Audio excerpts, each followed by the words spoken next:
नमस्कार सर्वांना, शुभ दुपार।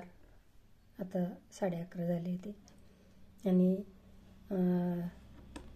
रक्षाबंधन असल्यामुळे आज आपण बनवणार आहोत भावा बहिणीचा व्हिडिओ।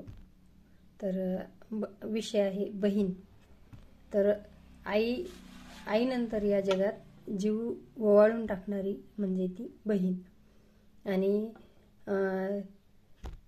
असं म्हणतात की देव प्रत्येक ठिकाणी पोहोचू शकत नाही आणि म्हणून त्याने आई निर्माण केली। आणि जिथे आई पण पोहोचू शकत नाही किंवा आई गेल्याच्या नंतर दुसरा पर्याय असते ती बहीण। बहीण भावावर खूप निस्वार्थ प्रेम करते। आईच्या माघारी भावाची काळजी घेते आणि भावाच्या चुकांवर पांघरून घालते आणि त्याच्यासाठी भावासाठी कोणाला त्याची बाजू मांडण्यासाठी भांडण्यासाठी पण तयार असते। ती असते बहीण। आणि माझा भाऊ अशी ओळख करून देताना तिचा चेहरा आणि खुशी गर्वाने फुलून येते। ती असते बहीण।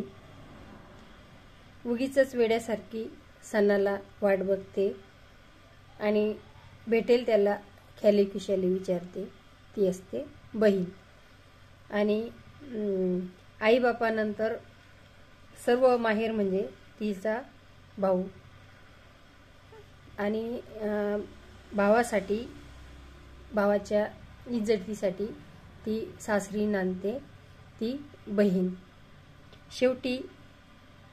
शेवटच्या साडीपर्यंत हट्ट करणारी आणि शेवटच्या श्वासानंतरही तिला हवी असते साडी ती भावाकडनं।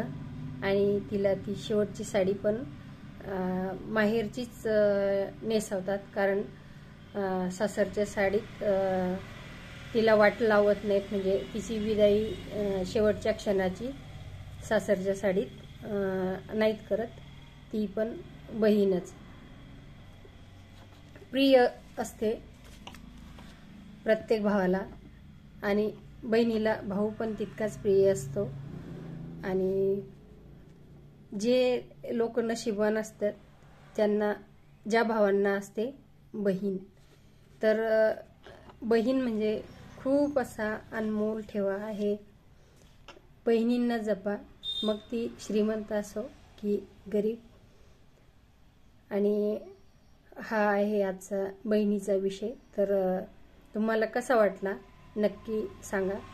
आवडल्यास लाईक, शेअर, सबस्क्राईब करा आणि कमेंट करायला विसरू नका। धन्यवाद। आणि रक्षाबंधनच्या सर्व भावा बहिणींना खूप खूप शुभेच्छा।